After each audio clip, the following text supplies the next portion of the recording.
irmãos, nós estamos numa missão difícil. Nós estamos, na medida do possível e conforme as nossas debilidades, tecendo alguns comentários do livro de Efésios. Um livro tão grandioso.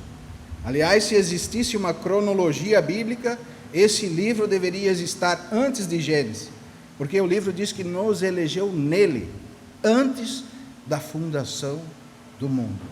Então, é claro, se foi antes da fundação do mundo, é antes do início, é antes do Gênesis. E Paulo, ele está nesse ápice aí. Paulo, ele está navegando nesse oceano tão profundo da palavra de Deus. E se Deus nos der graça e ousadia, nós podemos então, de uma maneira grandiosa, estar tocando nesses assuntos tão importantes, nessa profundidade tão especial que é o nosso Cristo, conseguindo compreender a altura e a profundidade do amor de Deus, que excede todo o nosso entendimento. Porque a salvação de Deus não é algo simples de entender, porque muitos têm fé em muitas coisas. Esses dias eu escutava um irmão falando que nós somos salvos pela fé, e somos sim salvos pela fé, mas fé em quê? Não é somente pela fé, porque se você ter fé num santo, você não é salvo. Se você ter fé em uma outra pessoa que não seja o Cristo, o Filho do Deus vivo, você não tem salvação, porque a nossa salvação é pela fé em Cristo, não somente fé. Muitos colocam a sua fé em muitas coisas. Muitos irmãos têm fé em novenas, fé em orações. A nossa fé precisa estar no alicerce, que é Cristo. Porque quando a nossa fé está no alicerce, que é Cristo, quando virem as diversidades desse mundo, a nossa fé não será abalada. Porque a nossa fé não está em qualquer outra coisa. A nossa fé está no fundamento dos apóstolos, do qual todos os profetas, apóstolos, todos os irmãos que vieram ante nós, nos deram essa base, para que hoje nós pudéssemos estar aqui, livres de qualquer coisa estranha, que tem permeado a igreja de Deus.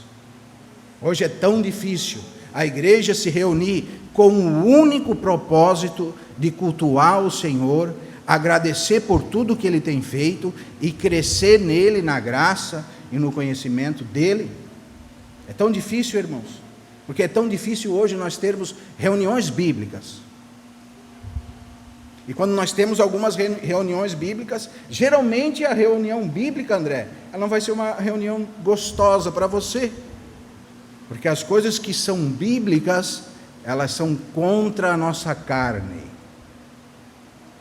As verdades de Deus vão contra as concupiscências da nossa carne. E daí então nós vemos muitas pessoas mudando as verdades de Deus, para que a palavra seja um pouco mais leve ou adequada àquelas pessoas que estão escutando. Então você, como preletor, você começa a falar de uma maneira que você acha que as pessoas vão entender, ou vão ficar mais felizes. Então as pessoas saem daqui para frente, né? As pessoas saem daqui, parece que estou saindo do culto, parece que eu estou nas nuvens, estou leve. Poxa, o Senhor está maravilhoso. Realmente, o Senhor é maravilhoso. Mas nós não devemos deixar de pregar a palavra de Deus, tomando subterfúgios para a satisfação da carne. Nossa, irmãos, nós vemos tantas desculpas. Certa vez um irmão me falou que não ia conseguir reunir porque o nosso louvor era um louvor assim mais calmo. E ele gostava daquele louvorzão, né? Aquela agitação. Amém? Outras vezes nós escutamos, irmão, eu não consigo reunir porque não tem culto de jovem. E daí os meus filhos querem estar com os jovens. Irmão, eu não consigo reunir porque eu gosto, sabe? Daquele festival de dança, né, que tem, né? Eu tenho o dom da dança.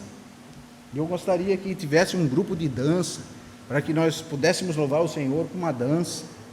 Nossa, irmãos, são tantos subterfúgios. Em vez da igreja, então, estar guiando o mundo, o mundo tem guiado a igreja. Aí nós vamos lá em Romanos capítulo 12, verso 1, que o Senhor diz, através de Paulo, que nós devemos nos reunir, trazer os nossos corpos como sacrifício vivo, e santo e agradável a Deus, que é o nosso culto racional, e não vos conformeis com o mundo. Então, a igreja deveria conformar o mundo, e não ser conformada pelo mundo. Mas quando... Samuel está dando glória ali. Amém. Mas quando, irmão, a palavra do Senhor começa a ser adequada à plateia, então nós começamos a receber esses subterfúgios. Então você vê a igreja sendo moldada pelos caracteres do mundo, e não a igreja sendo uma torre forte, onde a luz de Cristo resplandece para as trevas. Isso é tão triste, irmão, quando nós precisamos de subterfúgios para a nossa carne, para podermos reunir. Mas, irmão, não esqueça disso, o nosso culto é um sacrifício vivo, porque muitas vezes a palavra não vai nos agradar, irmã Lene, porque a verdade, ela às vezes não é agradável, mas a verdade é a verdade é a luz. E é isso que Paulo começa a falar no capítulo 5 de Efésios. Ele começa a demonstrar algumas coisas que para alguns irmãos parece ser interessante. Ele começa a falar de pecados agora. E no capítulo 5, verso 3, ele diz assim: mas a impudicícia e toda sorte de impurezas ou cobiças nem sequer se nomeie entre vós, como convém a santos. Nem conversação torpe, nem palavras vãs ou chocarrices, coisas essas inconvenientes, antes, pelo contrário, ações de graça. Sabeis isto: nenhum incontinente, ou impuro, ou avarento, que é idolatria, tem herança no reino de Cristo e de Deus. Veja o 6, ninguém vos engane com palavras vãs, porque por estas coisas vem a ira de Deus sobre os filhos da desobediência. Portanto, não sejais participante com eles, pois outrora erais trevas, porém agora sois luz no Senhor.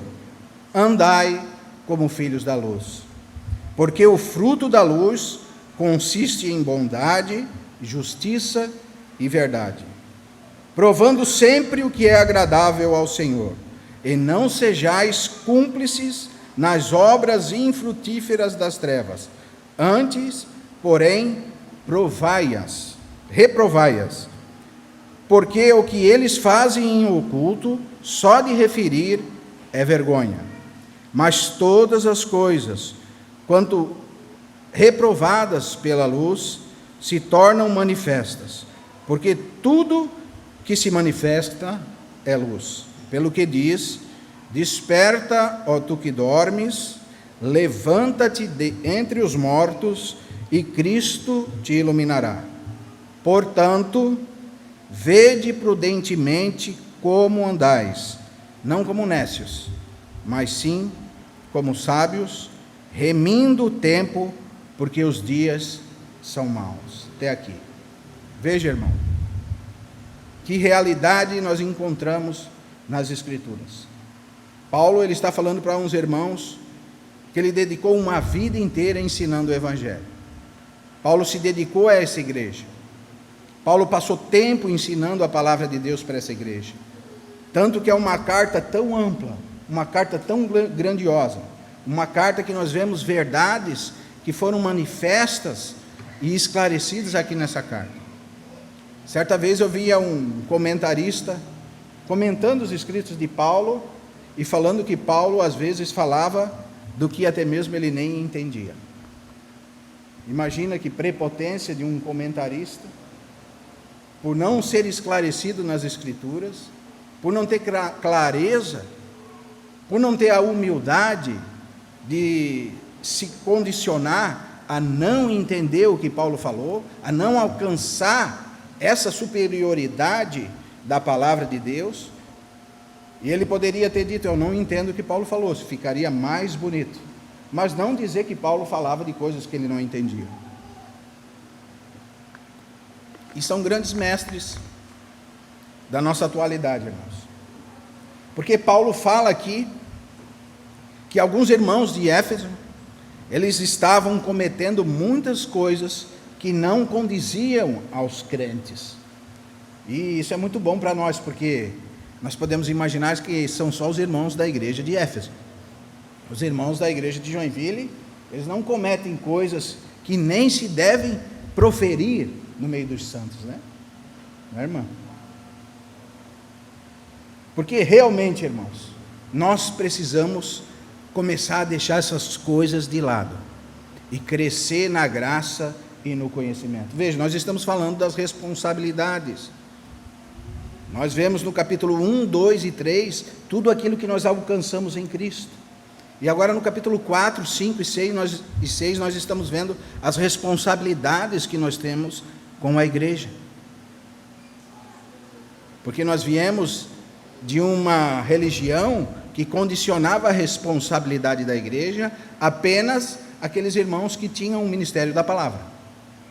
Isso é muito errado. Quero dizer para você que a responsabilidade da igreja é sua. Não pensa que a responsabilidade da igreja é só do Israel. Talvez seja mais sua do que minha.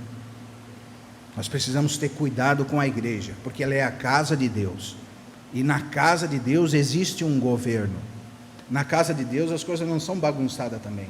Por isso Deus deu um para apóstolos, outros para profetas, outros para evangelistas, outros para pastores e mestres, tendo em vista o aperfeiçoamento dos santos. O que é o aperfeiçoamento dos santos?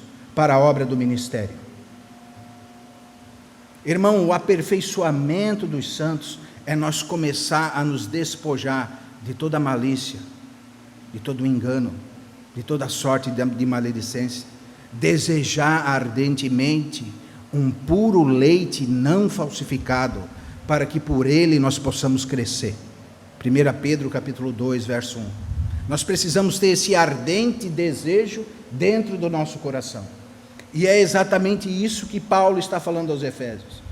Ele diz assim: mas toda impudícia, essa impudícia aqui vem do grego da palavra porneia. Tudo que é imoralidade sexual sai dessa palavra. Pornografia. E Paulo está dizendo para uma igreja que recebeu tanto do Espírito Santo, recebeu tanta carga, tanto poder da palavra, ele está dizendo assim que os irmãos deveriam deixar de lado toda essa impureza, toda essa malignidade. Amém? Irmãos, e essa palavra, ela é uma palavra muito ampla. Ela tem relação com relação sexual ilícita, adultério, fornicação, homossexualidade, lesbianismo, relações sexuais com animais. Tudo que você pensa de uma relação sexual ou algo sexual deturpado tem a ver com essa palavra. E veja, irmãos, no capítulo 5 de 1 Coríntios, Paulo diz que os irmãos eles estavam tão inchados que eles não eram espirituais para julgar uma causa que aconteceu dentro da igreja entre irmãos. A saber, um irmão que tomou a mulher do seu pai. Então a igreja, ainda bem que naquela época ela tinha esses problemas. Hoje não, né, Klaus? Hoje a igreja não tem mais esses problemas. E a nossa triste realidade é que os dias são maus. E o trono de Satanás se aproximou um pouco mais da igreja. E muitos irmãos estão caindo em desgastes, em laços do diabo, caindo em pecados grotescos, porque eles não estão sendo expostos à palavra de Deus. Eles estão sendo expostos a qualquer outra coisa, mas não à palavra de Deus. E a palavra de Deus era uma lâmpada para os nossos pés. Ela é luz para o nosso caminho. Filipe, ela é poderosa para julgar as intenções do teu coração, irmão. E onde a palavra de Deus é pregada, nós saímos limpos. Às vezes machucados, irmãos, mas limpos espiritualmente. Porque o Senhor é poderoso. E Ele nos prometeu que Ele nos limparia através da palavra. Ele disse: eu vou deixar para vocês mestres, que vos ensinarão, que vos conduzirão ao caminho. Mas, irmão, o caminho é estreito. O caminho não é tão fácil assim. Às vezes, o caminho não é de alegria, de cantar, de dançar. Tiago diz que nós precisamos converter a nossa alegria em pranto. Porque muitas vezes nós estamos andando aquém do caminho. Nós estamos sendo expostos à palavra de Deus. Mas, como eu sempre digo para os irmãos, qual é a pedra mais dura do mundo? É o coração do homem. Mas a palavra de Deus, ela é esse martelo que esmiuça a penha. O Senhor não vai desistir de você, irmão, mas talvez você possa se machucar muito com esse martelo. E graças ao Senhor pela palavra de Deus, que ela pode nos guiar, ela pode nos limpar. E o Espírito Santo de Deus, ele vive intercedendo por nós com gemidos inexprimíveis. Veja, irmão, Paulo chega diante de irmãos que ele dedicou a sua vida. E ele chega dentre esses irmãos e ele vê que os irmãos estão caindo em heresias destruidoras, que não é o que acontece conosco hoje. Naquele tempo, nos primórdios da fé, começou uma doutrina dos gnósticos, que era o dualismo, que toda matéria é pecaminosa, não tem jeito para a matéria, e o espírito é separado. Então o homem poderia fornicar, porque é a matéria, o homem poderia pecar, o homem poderia fazer todo esse tipo de pecados com relações sexuais ilícitas, poderia falar mal, poderia ter chocarrice, porque era a matéria, e o nosso corpo fazia parte da matéria que é corrompida. Veja que engano de Satanás. E os irmãos, expostos à palavra de Deus, ainda caíam em enganos de falsos mestres. E se você estudar a doutrina gnóstica, você vai ver que são vários mestres. Não pense que é uma coisa que é fácil de lidar, porque eles entraram no meio de irmãos, como a palavra diz, como lobos em meio ao rebanho. Falsos mestres, exercitados na avareza, como diz Pedro. Capítulo 4 de 2 Timóteo, eles cercar-se-ão de falsos mestres, e darão ouvidos a fábulas, e não mais a verdade. E Paulo se depara com isso agora. E nessa cidade, era uma cidade muito idólatra. Eles se envolviam com prostitutas do templo, se envolviam com muitas coisas. E o assunto de Paulo aqui é realmente imoralidade sexual. Porque quando a palavra diz aqui, incontinente, veja, capítulo 5, verso 5. Sabeis, pois, que nenhum incontinente, a palavra incontinente aqui é pordos, imoral, adúltero, profano. Essa é a palavra. Até a nossa tradução às vezes camufla alguma coisa da Bíblia, mas se você estudar os originais, você vai ver que Paulo está tratando desse pecado. E hoje, irmãos, esse pecado está tão próximo da igreja. E próximo que eu digo, que muitas vezes, ou algumas vezes, para não exagerar, às vezes irmãos estão dentro de reuniões, olhando coisas pornográficas no celular. Veja como está próximo, Neto. Está tão próximo de nós. Meu celular está aqui, mas se eu dar um clique diferente, ele já entra em várias coisas. O diabo, ele se preparou, ele vem se preparando para enganar a igreja. E como que ele tem te enganado, irmão? Veja o que Paulo diz: mas toda porneia toda fornicação, toda sorte de impureza, cobiça, nem sequer se nomeiem entre vós, como convém a santos. Nem conversação torpe, palavra de baixo calão, nem palavras vãs ou chocarrices, coisas inconvenientes, antes, pelo contrário, ações de graças.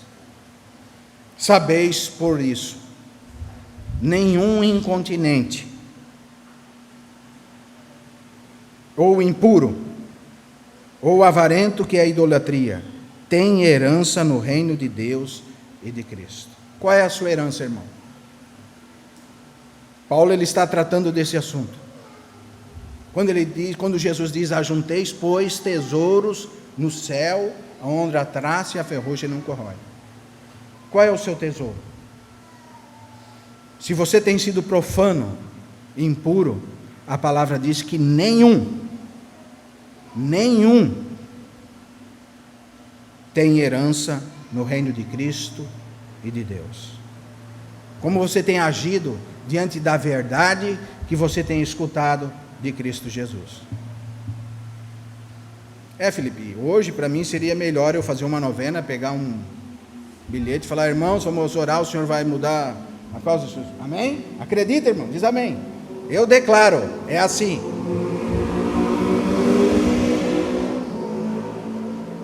Berdão, eu declaro, a sua família vai ser uma bênção. Glória a Deus. Isso o Senhor já declarou, irmão.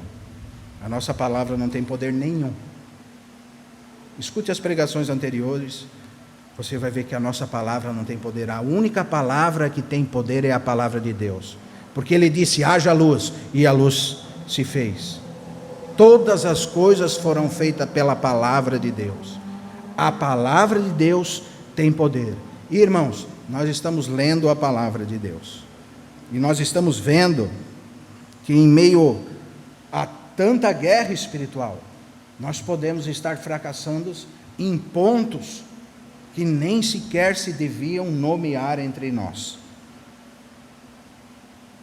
E Paulo continua a enfatizar que nós precisamos ter diferença do que é uma vida cristã e uma vida do mundo. Por quê? Porque nós, irmã Raquel, somos representantes da luz. E como eu tenho representado a luz? Será, irmãos, que se eu pegar o meu celular, e qualquer irmão que sabe um pouquinho de tecnologia aqui, e hackear o meu IP, e você vê no que eu tenho entrado no meu celular, eu poderia colocar aqui nessa tela o que sites eu tenho visitado.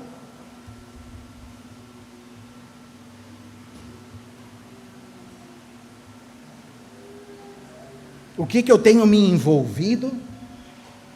E depois que a mão governamental de Deus vem sobre a minha vida, eu ainda fico perguntando: por que, Senhor?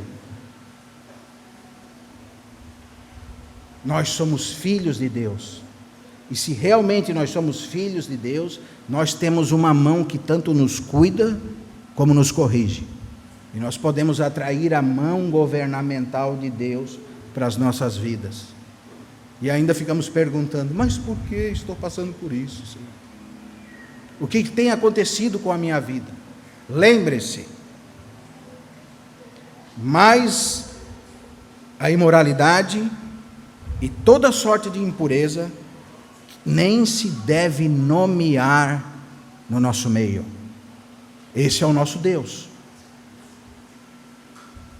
Nem conversação torpe, nem palavras vãs ou chocarrices, coisas inconvenientes, antes ações de graças. Sabeis, pois, isto: nenhum incontinente ou impuro ou avarento, que é a idolatria, tem herança no reino de Cristo e de Deus. Irmãos, ninguém vos engane. É exatamente assim como Paulo está falando aqui. Não tem outra saída. É exatamente aqui. Nós precisamos nos despir do velho homem e nos vestir do novo homem, que é coletivo, que é a igreja. Senão, é em vão a nossa reunião. Porque a nossa reunião ela tem um objetivo. Qual é o objetivo? O aperfeiçoamento dos santos. O maior milagre de Deus é transformar uma pessoa impura com imoralidade sexual numa pessoa santa e separada para Deus. E só nós vamos conseguir isso através da palavra de Deus. Quando você estiver exposto à verdadeira palavra de Deus. Porque existe um leite que ele é falsificado. E por isso que Paulo diz assim: ninguém vos engane, porque estas coisas, vejam, que por estas coisas vem a ira de Deus sobre os filhos da desobediência. Portanto, não sejais participantes com eles, porque isso, irmãos, é a nossa velha caminhada. Ele diz assim: porque outrora vocês eram trevas, porém agora sois luz. Veja, muitos irmãos dizem: não, mas isso aqui Paulo está falando para ímpio. Não, irmão, Paulo está falando que nós éramos trevas e agora somos luz, e que nós precisamos ter cuidado na caminhada, que nenhuma imoralidade possa haver no nosso meio. Talvez no nosso meio não tenha, mas lá no meio de Éfeso tinha. E Paulo está dizendo assim: cuidado, ninguém vos engane. Porque o objetivo do diabo é manter a cristandade secularizada num ambiente supostamente cristão, só que pecaminosa. Uma sociedade adúltera. Irmãos que envergonham o Evangelho de Deus. Irmãos, eu não estou dizendo aqui que nós não podemos pecar. Nós vamos pecar. Porque o pecado jaz em nós, está em nós. Mas nós precisamos lutar. E veja o que Paulo diz em 1 Coríntios capítulo 9, verso 25.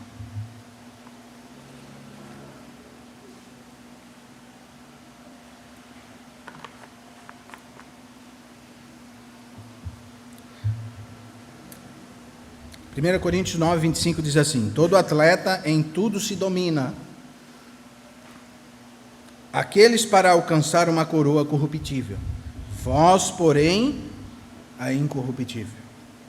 Assim corro eu também, não sem meta, assim luto, não como desferindo golpes ao ar, mas esmurro o meu corpo e o reduzo à escravidão, para que, tendo pregado a outros, não me venha eu mesmo a ser desqualificado. Veja a luta de Paulo. Veja como cai essa doutrina do dualismo da matéria totalmente corrompida. Paulo, ele está dizendo que ele era um atleta. E ele diz que o atleta, ele em tudo se domina. Se você conversar com um atleta, você vai ver que a vida do atleta não é fácil. A vida da pessoa que se dedica a um esporte, ela precisa ser uma vida regrada. O que o atleta faz? Ele reduz a sua carne à escravidão do que ele tem para alcançar. Então, se ele é um corredor, tem dia que ele não quer correr, mas ele vai treinar. Ele vai se alimentar bem. Não porque ele quer, não porque ele gosta, mas por causa que ele tem um foco. E Paulo diz que um atleta, para receber uma coroa, ele precisa ser focado. Ele precisa em tudo se dominar. Como diz os atletas, para ele competir em alto rendimento, ele precisa ser uma pessoa que domina o seu próprio corpo. E o crente precisa ser assim. O crente, ele precisa se dominar. Porque os anseios da carne estão dentro de nós. E essa luta constante que Paulo tinha, talvez nós não temos. Né, mano? Talvez. Nós já somos mais crescidos. Paulo até falava de coisas que ele não entendia. Vê, Paulo, quando diz que esmurrava o próprio corpo e o reduzia à escravidão, Paulo, ele não era uma pessoa tão espiritual assim, né, Marcos?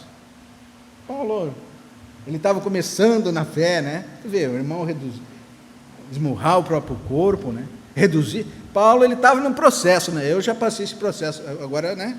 Já estou com comunicação total. Só inclino o ouvido, o Senhor já fala aqui, eu já sai um mistério aqui, né, irmão? E os irmãos vão se enganando E quando aparece um problema, parece que eles estão sem chão. Por quê? Porque eles estão sem a palavra. Sabe qual é a palavra que eles têm? Que o Senhor vai fazer um milagre, que o Senhor vai mudar a tua história, o Senhor vai te prosperar, vamos fazer a novena, vamos fazer isso, o Senhor vai prosperar. E quando vem o problema, sem palavra, sem chão. Por isso que o crente, ele precisa ser alicerçado na palavra.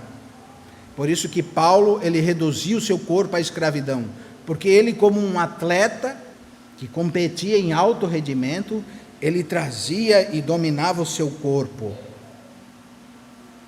Por isso que no capítulo 7 de Romanos, ele vai dizer: miserável homem que sou, quem me livrará do corpo dessa morte? Porque mesmo ele dominando o corpo, ele pegava nos seus membros a vontade de fazer as coisas erradas. Ainda bem que nós não, né, irmão? Nós já estamos num nível melhor que Paulo, né? Os nossos corpos agora não tem mais vontade de fazer coisas erradas. Nós já caímos naquela doutrina, heresia estranha, destruidora, que veio lá dos gnósticos, da impecabilidade dos crentes. O crente não peca mais. Ah, não peca, irmão? Infelizmente, para nossa vergonha, o crente ainda peca. Infelizmente, nós precisamos falar como Paulo: miserável homem que somos, quem nos livrará dessa carga de imundícia? É como um corpo apodrecido nas nossas costas, e nós levando aquela podridão nas nossas costas. Esse é o sentimento que Paulo tinha. Ele carregava a sua carne como uma carne apodrecida em cima dele, porque ele mesmo controlando o seu corpo, ele via nos seus membros a vontade de fazer as coisas erradas. Isso é a realidade, irmãos, e nós precisamos conhecer a realidade. Por isso que Paulo, ele está falando a irmãos que não eram superficiais na palavra, eram irmãos de peso da palavra, e ele fala: irmãos, que não haja entre vós nenhuma imoralidade sexual. Irmãos, cuidado, ninguém vos engane com palavras vãs, porque por estas coisas vem a ira de Deus aos filhos da desobediência. E nós não podemos ser participantes com eles nessas obras. Por quê? Porque outrora nós éramos assim, agora nós somos filhos da luz, e como filhos da luz agora, nós devemos andar como filhos da luz, dar testemunho. E sabe qual é o testemunho da igreja? É que o homem, ele consegue em Cristo vencer o pecado. Você, irmão Ricardo, consegue em Cristo vencer os seus pecados. Os seus pecados precisam virar na sua vida um acidente. E quando acontecer, você precisa ter esse sentimento que Paulo tinha: como eu sou um miserável. Como ele diz em Éfeso, dos pecadores, em Timóteo, eu sou o principal. Porque ele conheceu Deus, ele viu o Senhor, foi arrebatado ao terceiro céu. Mas ele não tinha essas teologias que nós temos hoje agora, né, Marcelo? Que explicam mais a palavra de Deus, né? Teólogos que são ateus, irmãos.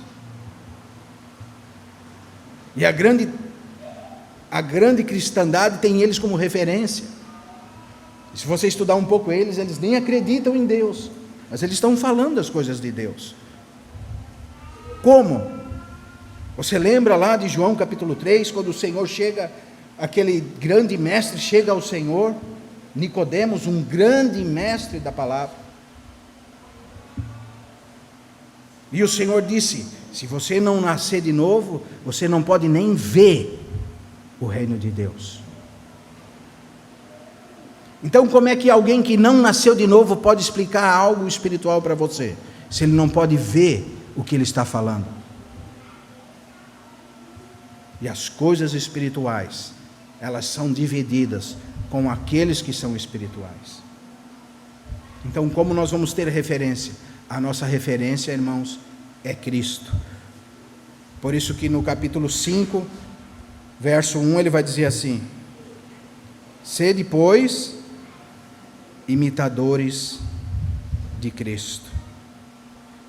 Veja, ou imitadores de Deus, como filhos amados, e andar em amor, como também Cristo vos amou, e a si mesmo se entregou por nós como oferta de sacrifício a Deus, com aroma suave. Nós precisamos tomar decisões nas nossas vidas, irmão. A vida espiritual, ela é feita de decisões, porque nós estamos brincando com algo muito sério. Nós não temos tempo para estar fazendo mais coreografia, irmão. Isso já ficou lá para trás. Irmã Klaus, nós não temos tempo para fazer uma grande banda, ficar ensaiando grandes louvores e fazer aquele barulhão aí, irmão. Isso já ficou lá para trás. Aliás, alguns ficaram só nisso. Nós precisamos avançar, desenvolver a nossa salvação. Porque o Senhor tem um propósito. Qual é o propósito? Que todos nós cheguemos à estatura e à varonilidade de Cristo. Qual é o propósito de Deus? O Senhor tem em vista o aperfeiçoamento dos santos, para a obra do ministério.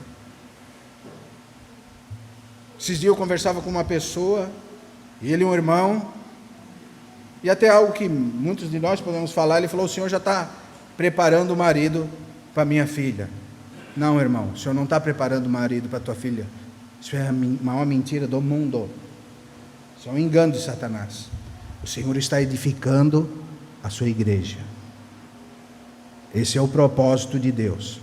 E talvez Ele deu um marido para o seu filho, ou para a sua filha, ou uma esposa para o seu filho, tendo em vista o aperfeiçoamento dos santos. Esse é o propósito eterno de Deus em Cristo Jesus. Os demais são acrescentações. Por isso, Juarez, quando o foco não é o Senhor, tudo vai errado.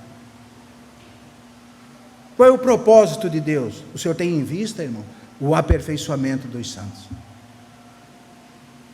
Nisso o Senhor tem nos encaixado. Por que hoje nós estamos aqui? Oh, como foi bom para mim conhecer o irmão Juarez. Foi mesmo. Mas eu conheci o irmão Juarez com um propósito eterno: o aperfeiçoamento dos santos.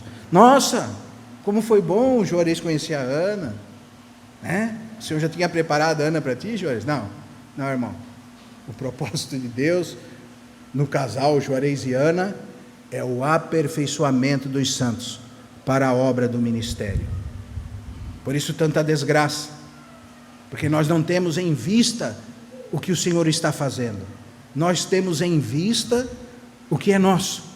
Por isso que Pedro vai dizer assim: são falsos mestres, em que o Deus é quem? O seu próprio ventre. Então você pensa que Deus gira em torno de você. O Senhor está trabalhando, né? O Senhor está trabalhando, irmão. O Senhor está trabalhando para dar um emprego novo para mim. Amém? Não, irmão. O trabalho do Senhor de eternidade a eternidade é edificar uma noiva para o seu filho. Tenha isso em vista.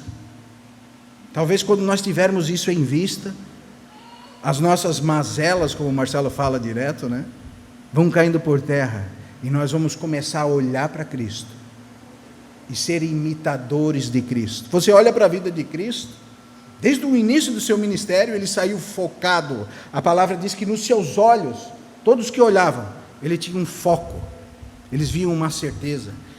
E essa mesma certeza, esse mesmo foco, nós precisamos ter, irmãos, que o Senhor está edificando a sua igreja. E se Ele tem nos unido de uma maneira sobrenatural, é com um fim e um propósito: o aperfeiçoamento dos santos para a obra do ministério. Esse é o fim, esse é o meio. E é por isso que o Senhor tem nos usado. E é por isso que nós estamos aqui. E é por isso que o diabo tem introduzido tantas heresias no meio dos irmãos. Porque se desviar os irmãos do foco, se tu desviar o atleta do foco, o atleta ele não vai conseguir mais competir em alto rendimento. Não é verdade? Nós precisamos estar focados, olhando firmemente para Cristo. Por quê? Porque nós podemos estar entre mortos e adormecidos. Veja o verso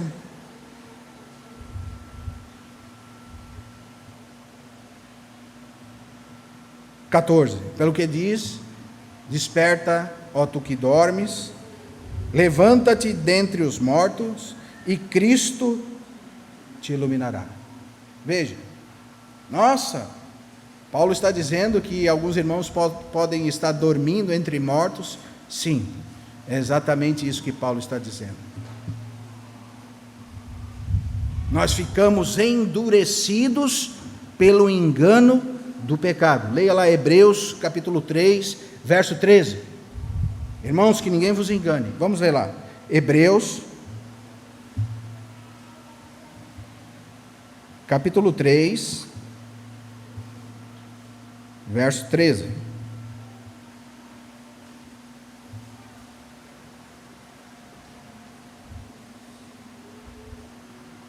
Vamos ler o 12 também. Tendo cuidado, irmãos, jamais aconteça haver em qualquer de vós perverso coração de incredulidade, que vos afaste do Deus vivo. Verso 13. Pelo contrário, exortai-vos mutuamente, cada dia, durante o tempo que se chama hoje, a fim de que nenhum de vós seja endurecido pelo engano do pecado. E é exatamente isso que o pecado faz. Ele nos endurece, e ele nos coloca numa forma de sono.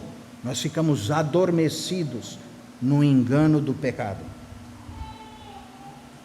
Porque o pecado, ele faz separação entre nós e Deus. Nossos pecados fomos perdoados, mas como o Marcelo vem explicando, há pecados que é contra a comunhão nossa com Deus. Deus não aprova aquilo. E nós fazemos essas coisas na presença do Deus vivo e na presença do Espírito Santo de Deus. Como eu já disse por irmãos, talvez é nessas horas que o Espírito Santo de Deus intercede por nós com gemidos inexprimíveis. É tão bonito cantar, né, Felipe? O Espírito Santo intercede por nós, Patrick, com gemidos inexprimíveis. Irmão. Quando será que ele faz isso? Será que ele não faz isso quando nós estamos cometendo imoralidade sexual? Será que o Espírito Santo não está intercedendo por nós quando nós estamos com o nosso celular, olhando coisas que não é lícito nem falar, nem se nomear entre os santos? Está aqui o Espírito Santo de Deus dentro de mim, porque o Senhor habita em nós. E nessa hora, irmãos, o Espírito Santo de Deus intercede por nós com gemidos inexprimíveis. Mas é mais fácil ficar nessa situação de sono, porque você encontra alguns irmãos que literalmente você vê, o irmão só pode estar dormindo, ou ter usado alguma droga, alguma coisa, que tirou ele do eixo dele. O irmão escuta as coisas, mas parece que entra por um ouvido e sai pelo outro. Ele está é como se você conversasse com alguém dormindo. Aí você conversa, aquela pessoa não entende nada. Por quê? Porque ela está endurecida pelo engano do pecado. E esse endurecimento vem essa sonolência. Então agora ele está dormindo pelo engano do pecado. Ele está inconsciente. Os seus sentidos estão entenebrecidos. Ele não consegue compreender a palavra de Deus. Por isso ele precisa de subterfúgios para reunir. Por isso a reunião da verdade não vai ser uma reunião que essa pessoa quer estar. Ela quer estar em qualquer lugar, menos onde a palavra de Deus é pregada. Porque a palavra de Deus, ela é uma luz. Você já esteve dormindo e você tem que acordar umas 5 horas da manhã, e de repente você dormindo naquele sono gostoso, né? Aí aquele despertador começa, pé, pé. Essa é a palavra de Deus, irmão. Ela é poderosa para nos acordar. Mas quando nós estamos dormindo, nesse endurecimento do pecado, é tão gostoso, né, irmão? Mas como é difícil nós trazer a nossa carne à escravidão, nós controlarmos o nosso eu. Lembre-se, a palavra de Deus precisa ser esse despertador que acorde você para a realidade, porque nós não somos mais como meninos agitados, que somos levados ao derredor por todo o vento de doutrina. Não, se nós estamos sendo ensinados, se a palavra de Deus tem sido esse despertador para nos despertar para a obra do Senhor, nós precisamos despertar. É isso que Paulo está falando, desperta tu que dormes, desperta, irmão, não é brincadeira, nós estamos falando as coisas santas de Deus, não há tempo mais para mimo, para ser filhos mimados, mas é tempo de nós crescermos na graça e conhecimento, de começarmos a agir na casa de Deus, porque o Senhor tem um propósito eterno, e o Senhor tem mexido os céus e a terra, para estar despertando a igreja dessa sonolência, provocada por heresias e pelo engano do pecado. Por isso que Paulo fala tão enfaticamente, desperta, ó tu que dormes, levanta-te dentre os mortos. Uma pessoa que está em sono profundo, você colocar ela dormindo em sono profundo e um morto, você não vai diferenciar. O crente mundano é assim, você não diferencia ele de um mundano. Ele é igual, se conversar com o ímpio e com ele vai ser a mesma coisa. Assim é o irmão que está dormindo. Ele pode ser um irmão? Pode, é isso que Paulo está falando aqui. Esse é o assunto de Paulo. Ele pode ser um irmão? Pode, mas ele tem se misturado com essas coisas. Ele tem andado no meio disso. Paulo disse, não, irmão, nós não podemos ser mais participantes com eles disso, porque outra hora nós éramos assim, agora nós somos filhos da luz, nós precisamos então andar como os filhos da luz, nós precisamos viver em novidade de vida. Mas quando você vê um crente mundano, e você vê um ímpio, você não consegue diferenciar os dois. Não consegue, irmão. Porque o crente mundano, ele se envolve com as coisas do mundo. Ele não está trazendo a sua carne à escravidão, mas ele está mortificando aquilo que ele tem de Cristo. Ele está dormindo, ele está endurecido pelo engano do pecado. E se você vê todos os exemplos que nós temos no Antigo Testamento, leia o capítulo 3 todo de Hebreus, aí você vai ver que por causa disso vem a ira de Deus. E irmão, é fácil você expulsar um demônio. Se você tem consciência, você expulsa, ele sai, porque ele não sai no teu nome, ele sai em nome do Senhor Jesus. Mas quando você está com a mão governamental de Deus sobre você, te corrigindo, como dizem em Hebreus, porque se somos filhos, somos por eles corrigidos, porque Deus nos ama. E quando você traz a mão governamental de Deus, e Paulo ele é enfático nisso, ele é muito claro nisso, ele diz que por estas coisas vem a ira de Deus. Irmãos, por essas coisas vem a ira de Deus. Não adianta nós fazer novena, não adianta nós subir o monte, não adianta nós orarmos a semana toda e nós não deixarmos essas coisas, porque por essas coisas vem a ira de Deus. E ninguém vos engane. Não podemos deixar nós ser enganados por qualquer outro tipo de palavra. Essa é a verdade que nós precisamos crescer. Nós precisamos crescer em Cristo. E Ele em tudo, Ele nos deu exemplo. Nos deu exemplo em tudo, irmãos. Nós precisamos crescer para que Ele possa crescer em nós, para que nós possamos ajudar os irmãos.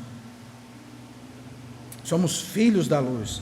Temos que andar como filhos da luz. Ora, vamos abrir o capítulo 1 de 1 João, texto muito conhecido.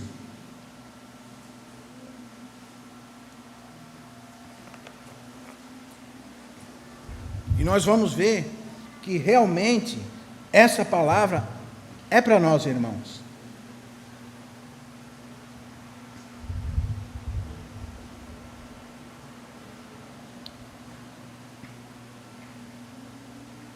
Primeira João, capítulo 1, verso 5, vai dizer assim: ora,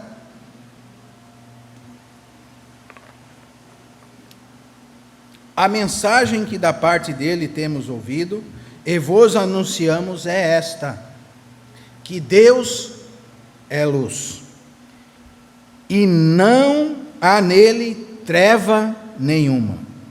Veja, se dissermos que mantemos comunhão com ele e andarmos nas trevas, mentimos e não praticamos a verdade.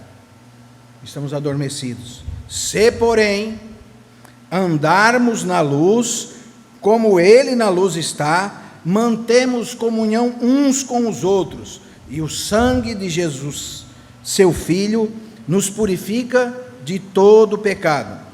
Se dissermos que não temos cometido pecado nenhum, a nós mesmos nos enganamos, e a verdade não está em nós. Mas se confessarmos os nossos pecados, ele é fiel e justo para perdoar os pecados e nos purificar de toda injustiça. Se dissermos que não temos cometido pecado, fazemo-lo mentiroso, e a sua palavra não está em nós. João está novamente combatendo essas heresias. Se dissermos que não temos cometido pecado, fazemo-lo mentiroso, e a verdade não está em nós. Mas, se confessarmos as nossas debilidades, ele é fiel e justo para perdoar os nossos pecados. Amém?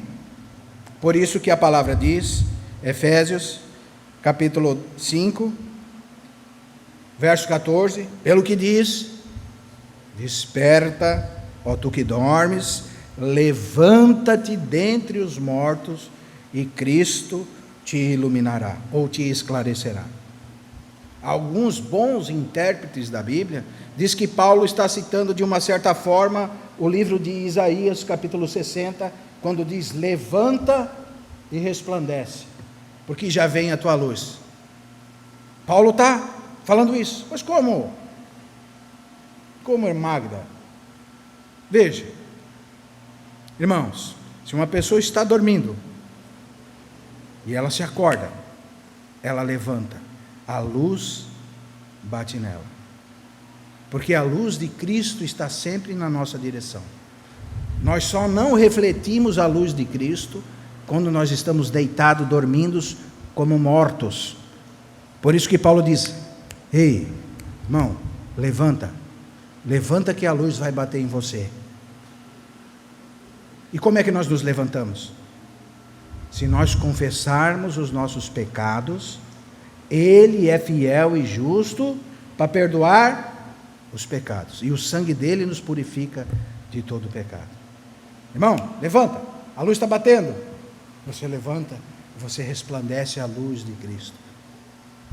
É isso que Isaías 60 fala: levanta e resplandece. Reflete a imagem de Cristo. Desperta desse sono que veio pelo endurecimento do pecado. Porque o pecado é assim, irmãos. Quando nós vamos nos acostumando com o pecado, aquele pecado que anteriormente, era um pecadão para nós, agora se torna um pecado corriqueiro. E um abismo chama outro abismo. Quando você vê, você está envolvido com tantas coisas. Você está no sono profundo. E você não consegue mais cultuar o Senhor. Você não consegue mais orar nem por 5 minutos. Você não separa mais tempo com a palavra de Deus. Porque você tem se envolvido com muitas coisas. E essas coisas é como se fosse um sonífero na sua vida. Você está muito envolvido com o seu trabalho.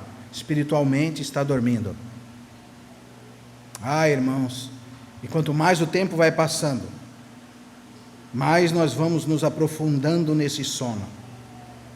É como os níveis do sono. Estude os níveis do sono. Tem alguns níveis, né? Tem aquele nível que é um sono e você se entrega mesmo, chega a roncar bastante. Você desligou. E o crente chega nesse nível de sono. As coisas espirituais não importam mais. A igreja não importa mais. Nós começamos a trocar a reunião dos santos por qualquer coisa. Nós não estamos mais trazendo o nosso corpo à escravidão. Nós estamos preocupados com os nossos trabalhos, com a nossa família, com a nossa casa, mas os princípios elementares da fé, a vida espiritual, o propósito de Deus, já não nos preocupa mais. Por isso que Jesus disse: louco, hoje mesmo pedirão a tua alma. O que você pode dar em troca? Esse é o crente, irmão, que está entregue ao sono profundo do pecado. Como nós precisamos despertar? Porque Paulo ele vai ser muito claro. Ele vai dizer no capítulo 5 de Efésios, verso 15: irmãos, portanto, depois de eu ter tratado de tudo isso com vocês, ter exposto que eu sei, Paulo diz, que há essas coisas entre os irmãos, depois de eu estar expondo isso para vocês, que vocês precisam despertar desse sono, que vocês precisam levantar, que Cristo vai iluminar vocês, vocês vão ser esclarecidos. Portanto, irmãos, vede prudentemente como andais, não como nécios, e sim como sábios. Como você vai encarar a palavra? Você vai continuar dormindo? Cuidado, o Senhor ele começa com como aquele pai que acorda o filho. Ele começa: acorda meu filho, tapinha nas costas. Daqui a pouco o tapa vem um pouquinho maior, e vai, e vai, e vai, e vai. Por isso que em Hebreus diz: não desmaieis. Você imagina um pai corrigindo um filho, uma criança, que ele bate tão forte que a criança desmaia? É exatamente isso que a palavra quer dizer. E essas coisas, irmãos, traz a ira de Deus, e nós precisamos cuidar. Como é que nós vamos encarar isso? Como nécios? Como aqueles que escutam a palavra de Deus, entram pelo ouvido e saem pelo outro? Ou como sábios? E ele termina essa exposição que eu estou fazendo dizendo: remindo o tempo, porque os dias são maus. Amém? Realmente, irmãos, os nossos dias são maus. Nós somos tentados muito mais do que os irmãos dessa época aqui. E nós precisamos ter cuidado, porque nós podemos estar nos encaixando como a igreja de Laodiceia, dizer que tem vida, mas está dormindo, dizer que é rico espiritual, mas não tem nada, dizer que tem vestes, mas está nu. Por quê? Porque quem pratica isso aqui não tem herança no reino de Deus. E as vestes do crente são os atos de justiça. Então você pode ser um pobre, cego, miserável e nu, descrito em Apocalipse capítulo 3. Que o Senhor nos livre, que o Senhor toque nosso coração, porque o martelo dele está contínuo nos nossos ouvidos, que é a palavra de Deus. Que nós possamos despertar, irmãos, e digo isso para mim e para você, porque os dias são maus, nós precisamos remir o tempo. Por isso que em Hebreus o autor diz: remindo o tempo, ou no dia que se chama hoje, é hoje, agora é a hora de nós despertarmos e servirmos o Senhor conforme o nosso chamado. Amém? Vamos nos colocar de pé, irmãos.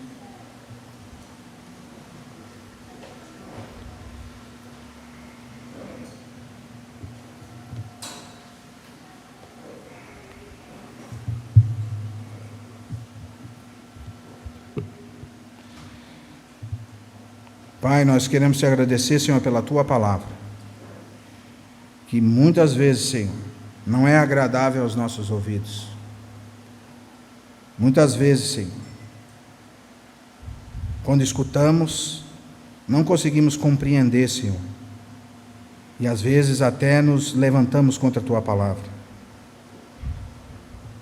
mas que nós possamos nos submeter à autoridade da Tua palavra, Senhor, porque nós reconhecemos que os dias nunca estiveram tão mal como estão hoje, Senhor. Que tantas coisas, tantas imundícies, Senhor, têm se aproximado do Teu povo, e muitas vezes nós estamos nos deixando levar, e sabemos que por essas coisas vem a Tua ira, Senhor. Tem misericórdia de nós. Tem misericórdia de nós, Senhor. Nós te pedimos que o Senhor possa nos ajudar, Senhor, a levantar, porque sem Ti nada nós podemos fazer. O Teu Espírito Santo, Senhor, possa nos dar força, Senhor, porque muitas vezes nós estamos entorpecidos pelo engano do pecado, Senhor. Estamos dormindo, Senhor, num sono tão profundo que nem conseguimos mais escutar a Tua voz, Senhor. Tem misericórdia do Teu povo, Senhor. Tem misericórdia de nós, Senhor. Que nós possamos verdadeiramente despertar dentre os mortos e ser iluminados pelo Teu Filho, Senhor. Que nós possamos encarar essa palavra, não como nécios, Senhor, mas como sábios, acolher o Teu conselho, acolher a Tua palavra, Senhor. Porque nós reconhecemos que vivemos em tempos difíceis, Senhor. Muitas lutas ainda virão, mas nós sabemos que o Senhor é poderoso para nos livrar de tropeçar, Senhor, e nos livrar do mal. Nós Te agradecemos pela Tua igreja, Te agradecemos, Senhor, por essa porta que o Senhor mesmo abriu milagrosamente, Senhor, para que a Tua palavra pudesse ser pregada, Senhor. Nós não entendemos os Teus mistérios, mas nós nos submetemos à autoridade do Teu Espírito Santo. Por isso Te pedimos que o Senhor conduza cada um de nós a toda boa obra, para que nós possamos, Senhor, verdadeiramente ser participantes das coisas da Tua palavra, Senhor. Participantes, Senhor, da vida da igreja. Nos desperta, Senhor, o nosso homem interior, para que nós possamos conduzir a nossa carne, Senhor, à escravidão. Nos ajuda, Senhor, porque é muito difícil, e nós contamos com o Teu socorro, porque o meu socorro vem do Senhor. O Senhor é o nosso socorro. Te agradecemos pela Tua palavra, em nome do Senhor Jesus. Amém. Proclamamos, Deus, Tua palavra.